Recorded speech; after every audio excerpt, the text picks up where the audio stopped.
entertain you on a giant screen with the few colorful motion pictures you've been hearing about and reading It's about. showtime, folks. Enjoy the show. We're delighted to have you with us. They're drive-in theater. You'll find something to please you to add to your evening's enjoyment. Is pleased to bring you our feature presentation.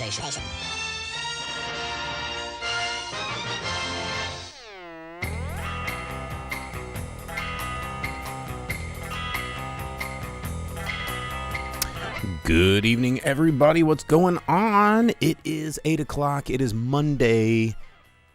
It is December 16th. You are tuned in to the Drive-In Speaker Box podcast. I'm your host, Bo, the boom operator. And that's right. It's just me. It's just me in the studio. Jake is out sick this week. And if you're tuned in live, you'll notice that it's not actually 8 o'clock. It's 7:30. I'm up here early. We were up here doing the Twitch pre-show a little bit early. And just doing everything a little bit early. It's been a busy week. Jake's, like I said, out sick. I'm dealing with some injuries as well. And I thought, you know what? Let's just get it in here. Let's just knock it out. Some of you guys are just gonna watch this replay anyway in the future, and you don't care what time it is. It's lunchtime for you in Saskatchewan. You're sitting down with your turkey sandwich. It's that time. You're sitting down. Maybe you're in Australia having your morning cup of joe, like some of our Twitch viewers. And it doesn't matter.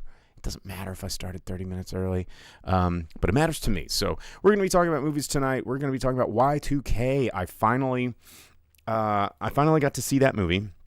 So we're going to be reviewing that. So get ready for that later in the show.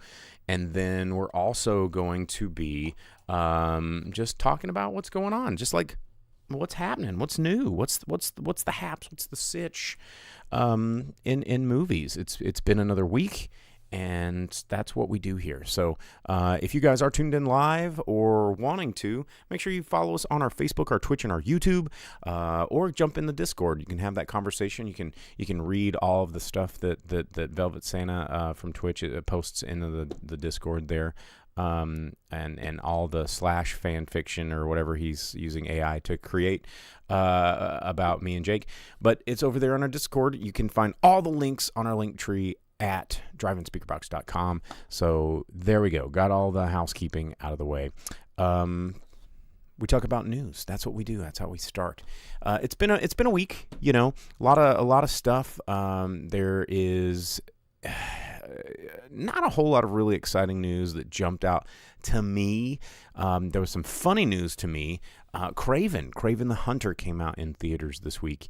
And to no one's surprise, or at least no one that listens or watches the Drive-In Speaker Box surprise, that no one gives a shit about this movie. An absolute wet fart at the box office this week. And I don't know what Sony Marvel is thinking.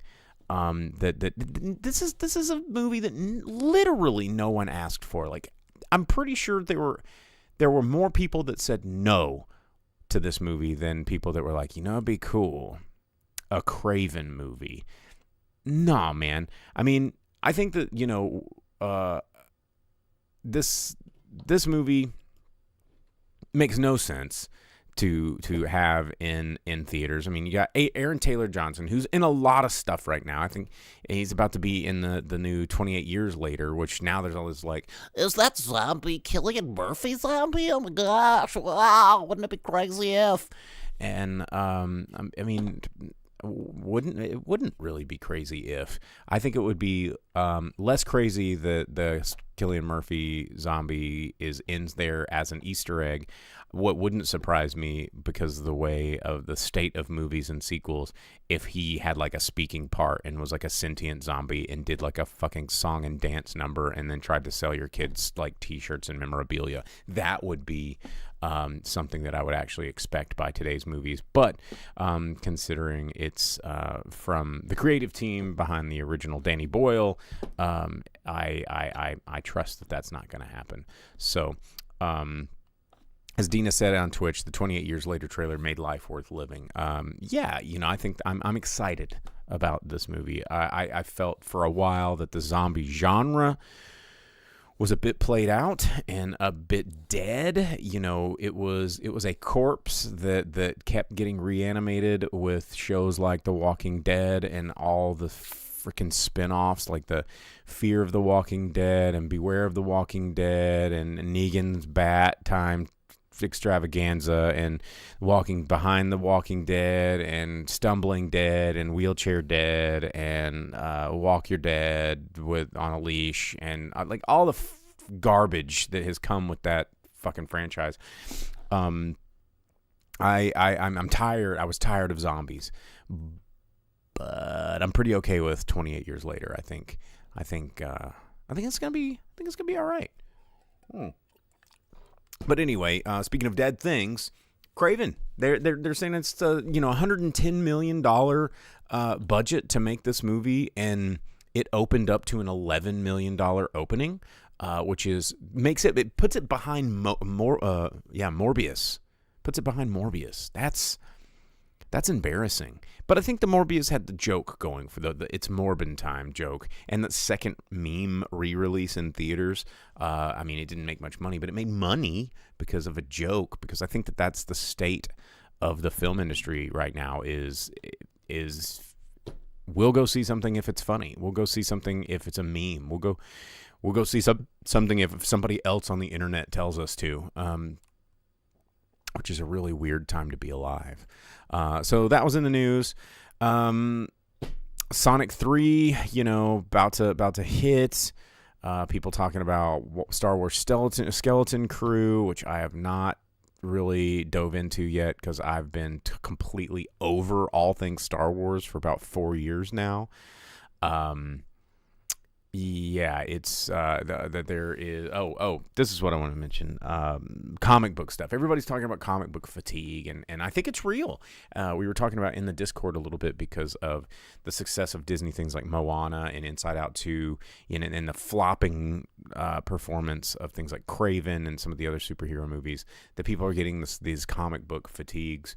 And as Jake was reviewing the Creature Commandos series, Clayface, is a character that if you've been a fan of Batman for a long time, Clayface is nothing new, but it might be new to some people. And Mike Flanagan, who, if you don't know Mike Flanagan has developed a bit of a name for himself over the past couple of years as kind of a horror master. He has done some really cool shows that you can see on Netflix, like the Haunting of Hill House, and I cannot remember the name of the one of the vampire in that like island coastal town, whatever. It was really good. But Mike Flanagan is now joining James Gunn's production with a Clayface movie, which is kind of interesting. The thing about Clayface is a pretty interesting character. And, Clayface is really just Darkman, if we're being real. And honestly, if they just stick to the script and just make Darkman again, and update it. Actually, fuck that. I'm just going to go home and watch Darkman because Darkman rules. But I think for a lot of people that aren't going to go home and watch Darkman, that maybe a Clayface movie could be pretty cool. And as long as we don't try to turn Clayface into a hero right away, like I'm really, really sick of movie makers and Hollywood producers thinking that everybody has to be a good guy somehow. We can just make bad guys. We can just make a story about a bad guy. Can we do that? And maybe he dies at the end. Maybe the whole story's about him, and then he gets thwarted at the end, and that's okay. I'd like to see that. And we can root for the bad guy. I think that's okay. I'm just tired of all these they're misunderstood and maybe they're kind of a good guy. It's like, man, fuck them. Sometimes they just want to kill people, or sometimes they want to rob a bank, or sometimes they're just bad. And then we want to watch them rising to power and failing. I think that's good storytelling. So anyway, Mike Flanagan, that's interesting to me. We shall see. Also, in the news that I was going to mention, the War of the Rohirrim is in theaters. I meant to go see it today. I wanted to go see it. It's not doing amazingly in the theaters. But it didn't have a huge budget either. I think people are saying, "Oh, we expected it to do way better because it's Lord of the Rings," but it's, but maybe people don't like it because it's animated or what have you. But I would say that for something that had a $30 million budget and it's already made over $4 million at the box office, I'm without really having a lot of hype behind it, and it doesn't have like a pre-existing following like a Yu-Gi-Oh or a Dragon Slayer hitting theaters, as an OVA. This is a completely new sort of visual medium for Lord of the Rings fans, and I think that that was kind of a bold project to take on. But I also feel that Amazon kind of screwed this up. I think Amazon, and as Velvet Santa said on Twitch, that it was the second smallest theater where he lives was showing this, and I think that also has a problem. That's a problem. Is a lot of people are not going to go see it. When they do see it, it's in a smaller format screen. It's kind of getting skirted to the side. But I feel like the Amazon show, the Rings of Power, whatever that nonsense was, I think that hurt the Lord of the Rings franchise, because a lot of people were very, very, very, very, very excited about that Amazon series, and it had a lot of build-up. They're like, Amazon's spending more money they've ever spent in the history of money to make the Lord of the Rings universe come to life on the small screen, and we're gonna spend trillions. We're buying fucking countries. We're genetically engineering real orcs to have running around because Jeff Bezos can just do it. And then that show sucked. It was just a big soggy diaper with runes on it, and no one cared. And I think that having this, I think if this project had come out before the Rings of Power, it probably would have made a lot more impact at the theater. But I haven't seen it yet. I have some friends seeing it right now. But I've heard other reviews that say it's pretty freaking good. So I'm excited to check it out, and I'm sorry that I did not check it out this week in time to tell you. Another movie that was oddly in theaters, and I'm so mad that I didn't get to see it. And check your local listings, because it was only in 641 theaters nationwide, but Interstellar 5555, holy freaking shit! Like, what the fuck? How did I not know that this was going to be? This is the kind of stuff that makes me so mad about like re-releases. Is if I had known that this was going to be in theaters, I would have driven out of town to go see this. I do think that it's really funny that Interstellar 5555 it just came out in theaters right after Interstellar just got released in theaters. And I'm wondering how many people went to the theater buying a ticket to Interstellar thinking they were getting, or bought a ticket to Interstellar thinking they were getting a ticket to Interstellar, and walked in and had the most unusual but probably best time of their life. And if you don't know anything about Interstellar 5555, it is it's basically a music video. It's a music video to the amazing Daft Punk album Discovery. Like, it's from start to finish. You listen to the whole album, and it is a phenomenal film, and just an amazing, dude. It's just, I'm trying to describe how freaking cool. So it's number one of the greatest albums in electronic music ever, like from start to finish, a masterpiece, right? But the movie's only an hour and 8 minutes long, but the team, the animation team that is behind this, you've got Dragon Ball Z people, you've got people that were responsible for Blood Plus, Bakugan, just some really, really important animators coming together to make this very, very, and it has so many like Pirate Captain Harlock sort of vibes to it, and Galaxy Express vibes to it. Just super cool. Mark Landry on YouTube says it's not just two robots driving a car to nowhere. That's the other movie. That's their what was it called? It wasn't Human After All. They did a movie. I actually liked it. It's really sad, but anyway, if you've never seen Interstellar 5555, do yourself a favor, and then you're going to be kicking yourself that you didn't see it in the theater. Anyway, that's cool news. Blah blah blah. But that's probably a good segue into what is in theaters this week, because there are movies. There are new movies coming out.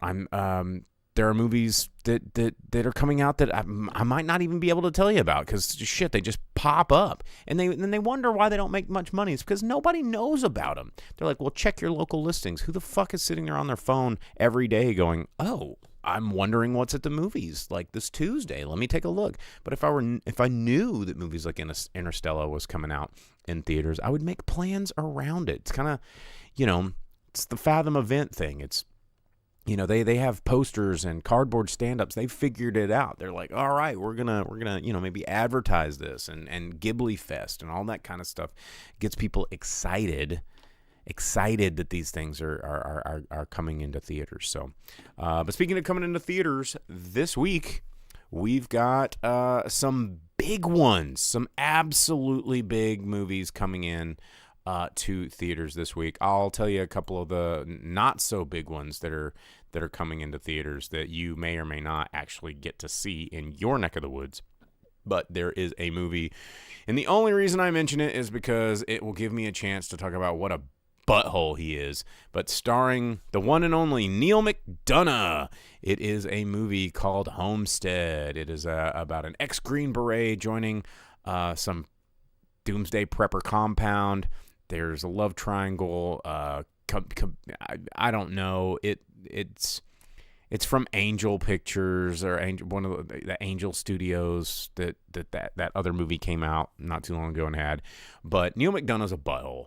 And if he's listening to this podcast or watching the show, you're a butthole. Like, I worked with him on a film many years ago, and he's just not pleasant. He's not pleasant to be around on set. He's just the epitome of prima donna, and not a good experience working with Neil McDonough on set. But that movie's coming out. You can avoid it. Yeah. Neil McDonough.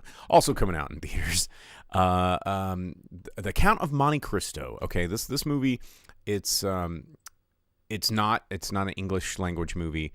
I think that it might be French, if I'm not mistaken. But it is another retelling of the Edmond Dantes story as The Count of Monte Cristo. An amazing story, an amazing novel. Very, very, very, very difficult to read if you've ever tried to pick up that novel and actually read it. Has been adapted into a really, really fantastic movie, which one of our Twitch viewers just mentioned, that has Guy Pearce in it. It's that's one of my favorite movies, The Count of Monte Cristo, the older version. It's just a fantastic. It's got everything. It's got betrayal. It's got romance. It's got heists. It's got pirates. It's got sword fights. It's got, The Count of Monte Cristo is so freaking cool. And I might try and see this just because I love the tale so much. But I don't know if I'll ever get a chance to see it in theaters, but it'll probably hit streaming and I'll watch it. But if you've never seen any Count of Monte Cristo, it's a good excuse to check out the older version of The Count of Monte Cristo. When did that come out? That was 2002, and it had who directed that? Was it like Kevin Reynolds directed that? It had Guy Pearce, Jim Caviezel. Henry Cavill was in it as a young Henry Cavill. He was Mondego, yeah. Yeah, hell yeah. There was so many good. And Luis Guzman was in it. He was Jacopo, and he was called him Driftwood or Zatanna. Oh God, it's so good. I want to go watch it again. That's such a great movie. Jim Caviezel is a bit of a weirdo, but that movie's so freaking good. Well, let's see. Mark said, I recently tried to reread the novel. I had to give up and buy the abridged version. It is a long, and yes, that is the same issue I had. Like when I first saw the Count of Monte Cristo movie in 2002, like I was blown away. I was like, this is easily one of the coolest movies I've ever seen. And then I immediately went out to like Barnes and Noble and bought a copy of this book and like tried to read it. And I'm like, this shit is hard, and I couldn't do it. I struggled. I mean, I think I eventually got through it, but not in any sort of like literary retention kind of way. It's kind of like when I read Robin Hood for the first time. It's just you like read it and you're chipping away at it as more of a task and not necessary. And you'll like come back to it 2 months later and like, all right, I'm just gonna sit here and read a chapter and just get through it. Yeah, it's not an easy one to read, but what a fantastic tale. Let's see. Velvet Santa said he saw that movie in the theater. I mean, what a great movie to see in the theater. I also saw it. One of the best revenge stories ever, easily, as Mark just said over on YouTube. Also coming out in theater, the two big boys that are going to be dominating every theater in the country, pushing all the movies that we actually want to see out of their positions in the theaters. First, the quote-unquote live action, which people need to stop calling this shit live action, Mufasa, The Lion King. The prequel, again, no one asked for. And also not live action because it's CGI animals. It's CGI. It's computer-generated. It's still animation, you guys. The story of Mufasa, the story of the murderous lion cub boy, that I guess takes over a royal bloodline or something. I don't know. I don't care. Like, I just so unnecessary. I mean, Mads Mikkelsen is in it. Seth Rogen is Pumbaa. Like, who cares? Who cares? Keith David is in it. I love Keith David because his voice. I mean, God, Keith David, dude. I mean, how do you not like him? But why? Why are we doing? Because money. I mean, that's why we know this. We know why this is happening. I just don't think it's necessary. There is something mysterious and fun about timeless characters like Mufasa. You only see him a little bit, and they become larger than life because of it. And then you see all this origin crap, and it's just... no one needs this. No one needs this. But it is coming out in theaters, and it's gonna make all the money. It's gonna, because Disney has figured out this formula of like creating things like this that make you contractually obligated as a viewer to go, well, I gotta go see it, or my kids have to go see it, or I have to take my kids to go see it because I want to see what they did, not necessarily because, oh my gosh, this looks so good, I can't wait. It's like, well, I love Lion King, so I guess I have to go see more of this. And then you go and you're like, eh. But then at that point, they've already gotten your money. So, yeah. Mufasa, The Lion King.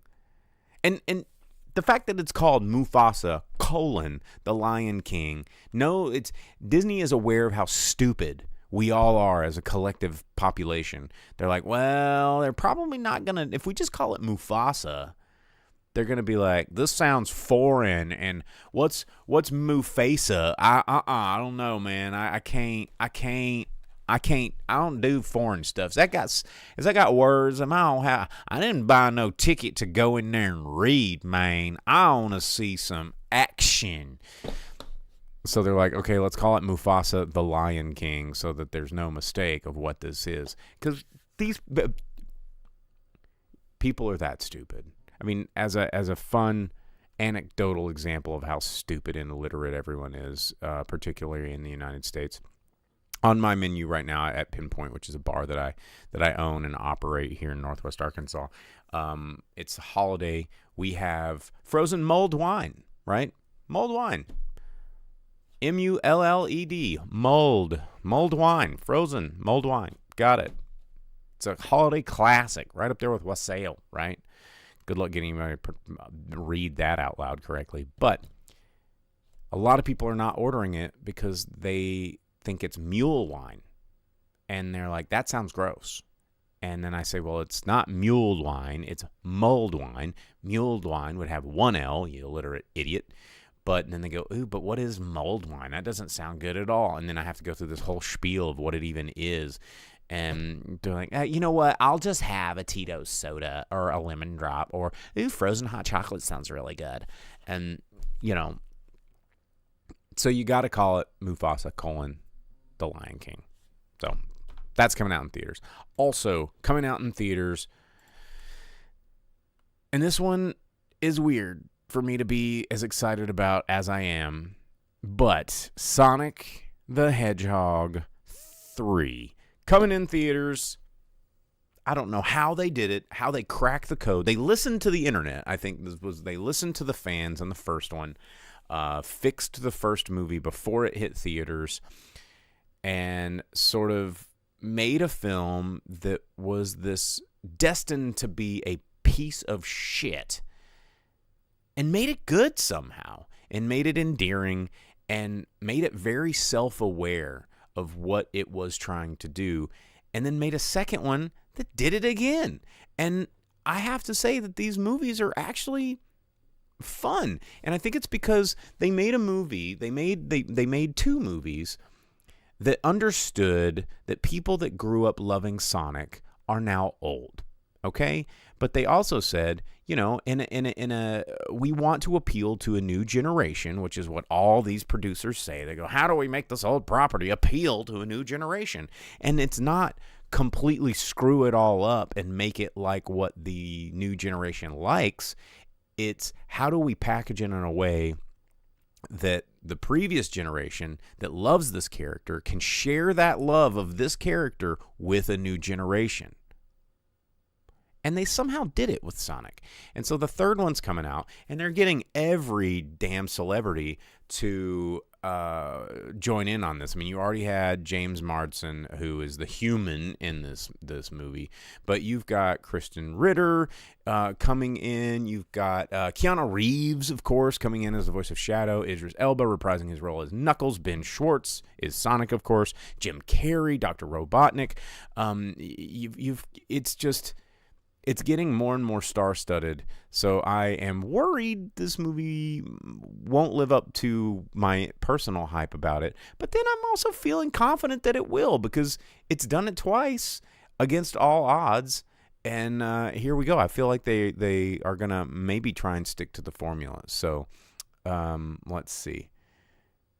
What do we got here? Going into rant mode. Yeah, don't leave me alone. It is true. Vince on Twitch says, one of the better video game adaptations, asks, would I want a Golden Axe or a Streets of Rage made into a movie? If we're talking Sega properties here, I think that the smarter move would be a Golden Axe film adaptation, mainly because it's fantasy. You have a lot more stuff to deal with. You have a lot more free range characters to sort of, stretch our imaginations. Streets of Rage, the story there is really not anything of substance. It's some people decided to band together and beat up a bunch of street punks and the boss that was selling drugs in town. I don't know. It wouldn't be very good. But Golden Axe, I mean, you got dragons, you got goblins, and you got Death Adder or whatever his name was, and you got dwarves and gnomes and barbarians and all of that fun stuff. So that definitely the right choice. And Al Topich over on Twitch says Sonic movies greater than the Mario Brothers movie. 100%. I absolutely agree with that. The Sonic movies are so much better than the Mario Brothers movie. The Mario Brothers movie was just money bait. All it was made to sell us stuff. The Sonic movie somehow still told a story and still, had something that a lot of family movies try to have that either only appeal to children or don't land at all. And it's telling a story that has consequence, telling a story that has heart and feeling, and then also making it fun and entertaining for a multi-generational audience. And I cannot fucking believe that I'm saying this about the Sonic movies, but it's true.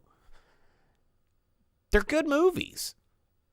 As Dina says on Twitch, Mario was heartless. Mario was absolutely heartless. That movie was as close to an AI-generated like cash grab that I think that we've seen, and a successful one at that we've seen in the past decade.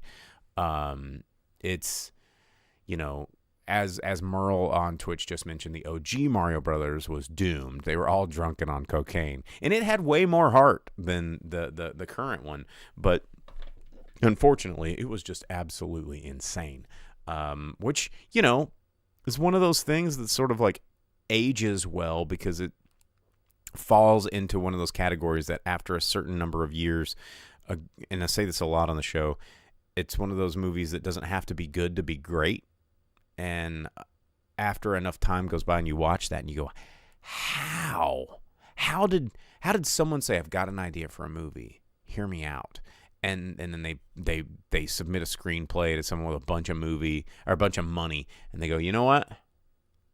I'm on board with this. You're right. Let's do it. Let's greenlight. Here's the check. What? Okay. A lot of talking when I do this show solo. But those are two movies that are coming out in theaters. It does give me a little bit of worry for the following weekend, which is Christmas weekend, because the only movies that are coming out next week are not movies that a lot of people are going to flock to in the theater. And that worries me because Christmas is when a lot of people go to the theater, and by the time next week rolls around, we're going to have Wicked still in theaters, Moana still in theaters.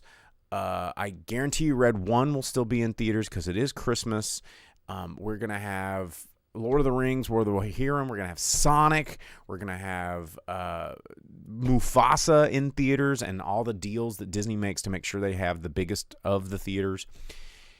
But then the movies that are going to be interesting are the ones that are coming out next week. You know, my holiday movie is Nosferatu, and like I want to see that on a big screen. I don't want to see it in the 3-row like closet theater that they reserve for, you know, the reissue of whatever the hell, the 45th anniversary of Debbie Does Dallas or some shit. I want to see Nosferatu on a big screen, but I don't think I'm gonna with all of these other films going to be in the theaters next week. But this week's what we're getting. So Dina says Nosferatu will do big money. I define big money, because I think the Christmas release date is a huge mistake for this film, because that is when the studios are locked, loaded, and primed to be dropping Sonics and Mufasas and Wickeds and all of this stuff into the pipeline. And movies like Nosferatu are rated R, which is already a hard sell. You can't take their kids to. I mean, yes, it's a horror movie, but you'll notice there aren't many horror movies in theaters right now because they just don't have a lot of room to breathe in December, because everybody's wanting to see these more family oriented movies because it's cold and you want to have something to do. And I want it to make all the money, but I don't think it's going to get the placement to do it. So Dina says it will do well against its budget for its rating. It'll catch a lot of adults that fall through the cracks in family movies. And that I agree. I think that it'll do just fine, but I don't think that it will do as well as it could have done in a different month to capture those audiences on a bigger screen, to where there's more butts to put in these seats because there's more seats for the butts. But anyway, that's what's coming out in theaters this week. So let me talk to you about a movie that I saw this week as well. Finally got around to seeing Y2K. And Y2K, you've heard me talk about it. It's Kyle Mooney. We've talked about Kyle Mooney on the show.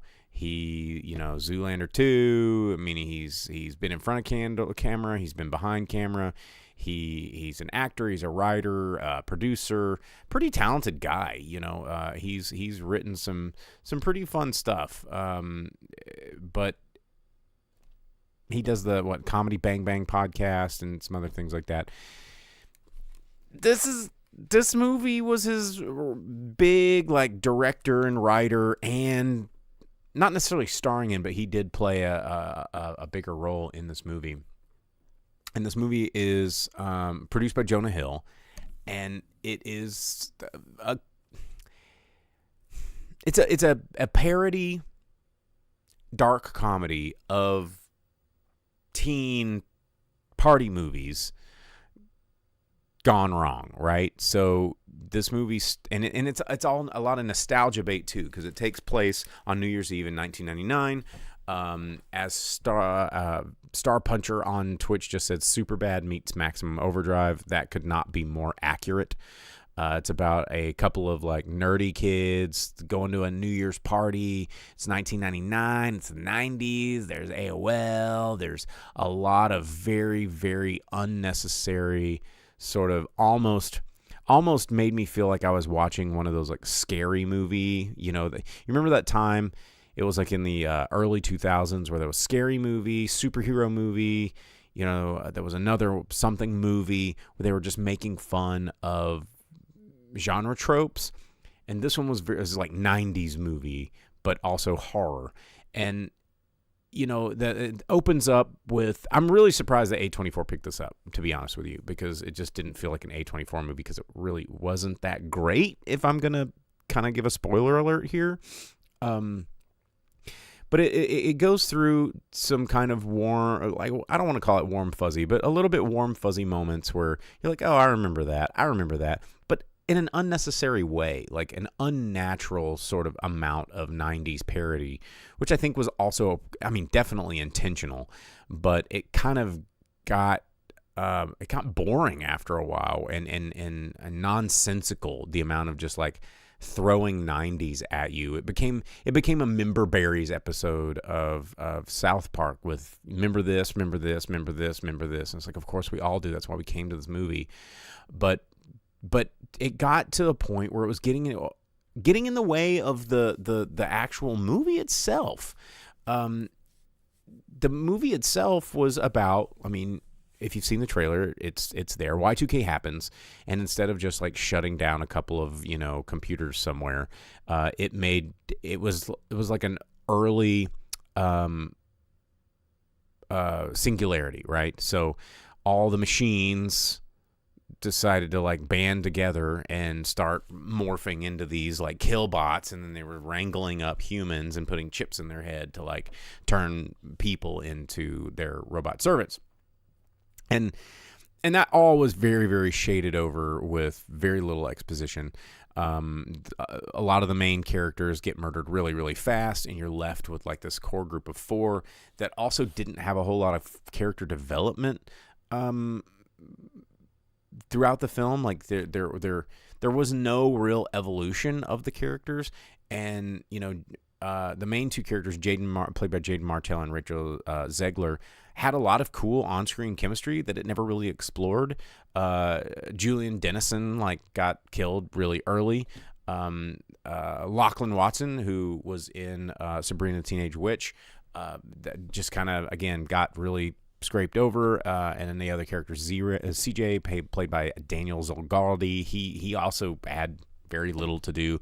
Once they got to the Fred Durst part, it's let's have Fred Durst not just do a cameo, but become a main character in this thing, and we're going to have him scream old Limp Bizkit songs at a talent show in high school. And it fell apart to me after the Fred Durst scene, because I thought that this movie would have had a good cameo reference would be okay, they encounter Fred Durst, and they have this whole Fred Durst moment and Limp Bizkit moment, and he puts the red hat on, and he is Fred Durst, right? That would have been a really good moment for him to run off and get killed. and that would have been funny. That would have been a really, really good cameo. But instead, he persists through the entirety of the rest of the movie, and it gets really annoying because Fred Durst is not a good actor, and he does not need the spotlight that long. And to me, the whole movie kind of fell apart at that point, and it was just a rush to, like, finish the film. There was a really fun, like, I love 90s internet, so where there's, like, firewalls going and, like, pixel skulls going, ha ha, it's a virus. And that shit was really fun. And, the flying through the net, those capacitors, and like, we're in. Someone's got a keyboard and is like doing this, like, and it's making that noise. And, getting in the mainframe and stuff that's not real. And it's fun. And they knew it. And they just took it a little too far. It wasn't great. So, Alicia Silverstone that was a good cameo. She was the mother. But the rest of it was a lot of just unnecessary, very rapid. It was only an hour and a half long. Honestly, this was a movie that could have used an extra 15 minutes. Get a little bit more meat in there, a little bit more substance, a little bit more character development. But I guess Kyle Mooney, as a comedy writer primarily, is good at short form jokes. And it was just a lot of nostalgia references and short form jokes. And I think that Kyle, his weakness as a writer was shown here, because the dude's hilarious. But if you're wanting to tell a larger narrative and have people like really involved in your characters, you got to give them more than just being the butt of a lot of jokes. And so that was my biggest problem with the movie is it was just a series of jokes after jokes after jokes set up by 90s nostalgia. And if you're into it, if you're into 90s nostalgia, which Velvet Santa, I think, lives, sleeps, eats, breathes 90s nostalgia, it's a good ride. But I think overall, as a film that I would want to go back and watch again, I don't know about that. Mark Landry on YouTube says, if I want retro hacker futurism visuals, I'll just watch The Hackers for the millionth time. And Hackers is an amazing movie. Lawnmower Man, amazing movie. Virtuosity, another good example of these fun, retro hacker futurism vibes. Like, when are we gonna get a Neuromancer movie? Can we get one of those? Can we get one of those, please? That's the movie that I'm looking for, and then make it like one of those retro futuristic, Johnny Mnemonic style. Like, I would love to see a Neuromancer film in the style of Johnny Mnemonic. Like, let's go. Like, if I had $30 million to blow, I would produce that movie. And yeah, that's what I would do. So anyway, Y2K in theaters right now, only for maybe another week, and then it's going to be gone. But speaking of nostalgia bait that's done correctly, the new season of Cobra Kai, there's only one episode left, I think, and then it's all done. That's a series that does it right. Like, if you want these like nostalgia bits, these callbacks, these warm fuzzies that take you back to a time where you're like, oh man, I remember that. I want to go back to that. But also, we don't really want to go back, and we can't go back to that. But Cobra Kai as a show does a really, really good job of taking something that was a goofy nostalgia bait joke and fleshing it out and really telling some good character stories. And I think that's what's been the secret success of Cobra Kai as a series, is not because we all just collectively love thinking about old Karate Kid so much, but we're like, yeah, dude, original Karate Kid's tight. And I remember that. Mr. Miyagi, like crane kick, paint the floor, wax on, wax off, sand the floor, paint the fence, all that shit. But then they were like, okay, well, we don't want to exist just purely in references of remember this. And then they fleshed it out, and they made it way more than it ever was originally. So honestly, watching Cobra Kai and then going back and watching the original Karate Kid, you're just like, damn. They came up with all this from this little seed, and that's what makes that show impressive. So Star Puncher on Twitch says he's only seen the first Karate Kid, which blows my mind with as much 80s and 90s nostalgia that you consume. Part 2, I would say is arguably one of the best of the series. So Mark Landry on YouTube says season 1 and 2 of Cobra Kai was good, but it turned into a high school drama BS. It did.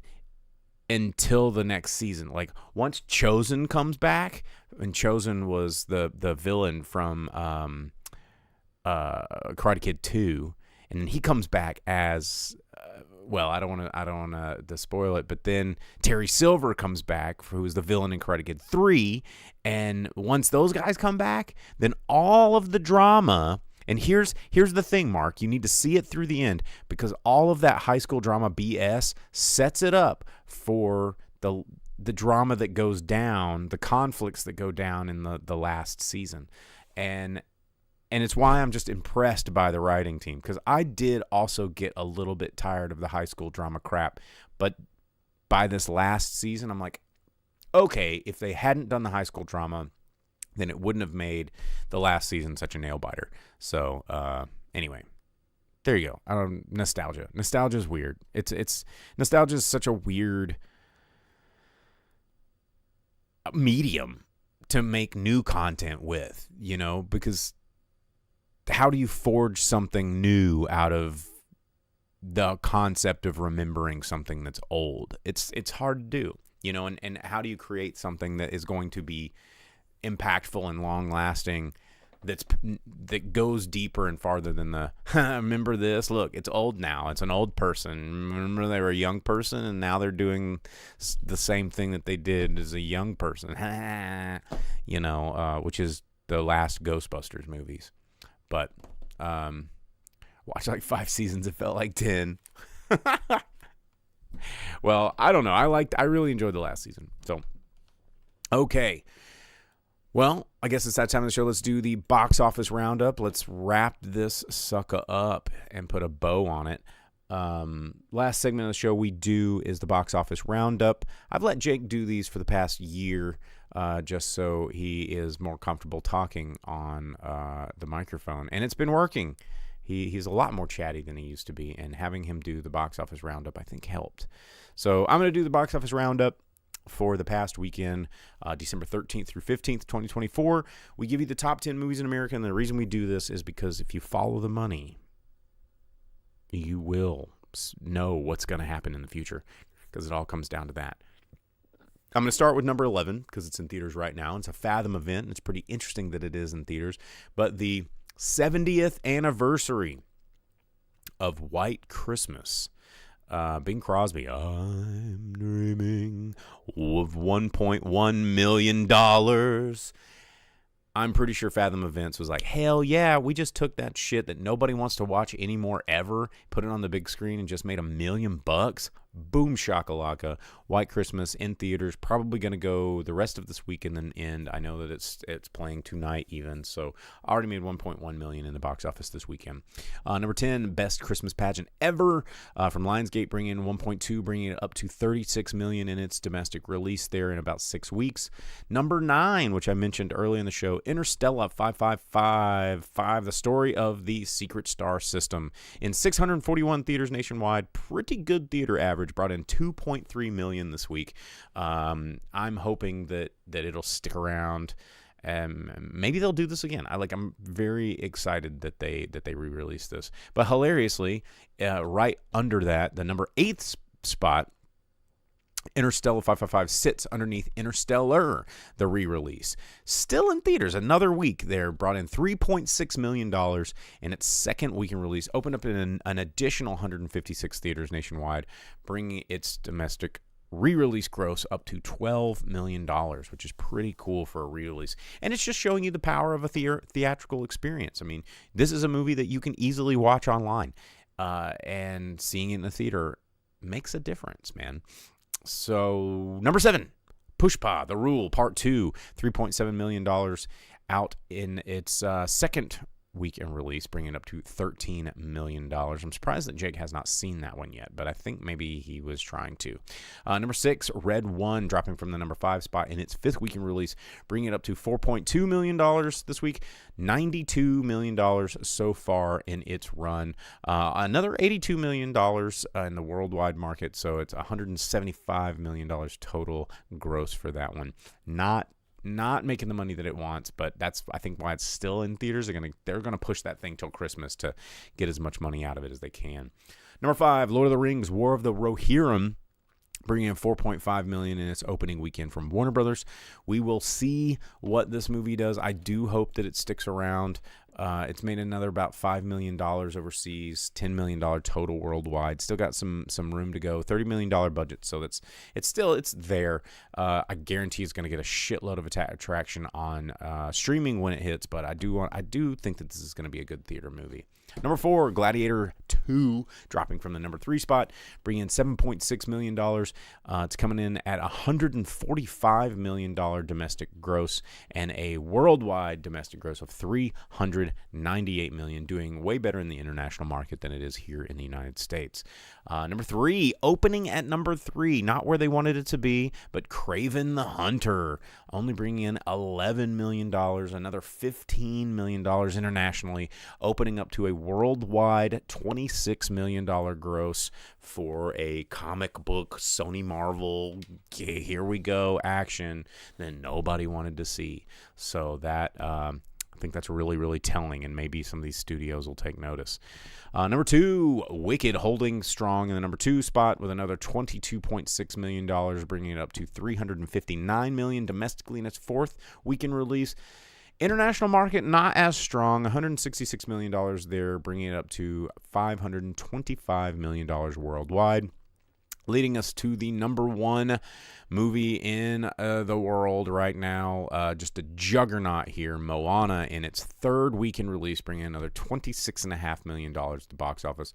Total domestic gross of $337 million here in the U.S., another $380 million in the international market, bringing it up in just 3 weeks to $717 million, getting very dangerously close to the $1 billion club, which is unbelievable, if you ask me. For Moana of all properties, but there you have it. So that's your top 11, guys, and that is the show. So thanks, guys, for entertaining me solo tonight. Jake will hopefully be back next week. Hopefully he'll be feeling a lot better, and myself as well. It's been a very, very stressful week down there at Pinpoint, being holly jolly for all you guys. We got a little bit more of 2025 or 2024 left in us before we get into the new year. So thanks for tuning in. Don't forget to like and subscribe wherever it is you like to like and subscribe. If you just want to listen to the audio only of this, check us out wherever you get your podcast. Just search for the Drive-In Speaker Box Podcast, and it'll pop up. Or join us in our Discord. Just find all those links over on our link tree, which is driveinspeakerbox.com. So, all right, guys. Thanks for everybody tuning in, and we will see you guys, next week. How about that? I like it.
As you leave the theater, folks, please be careful.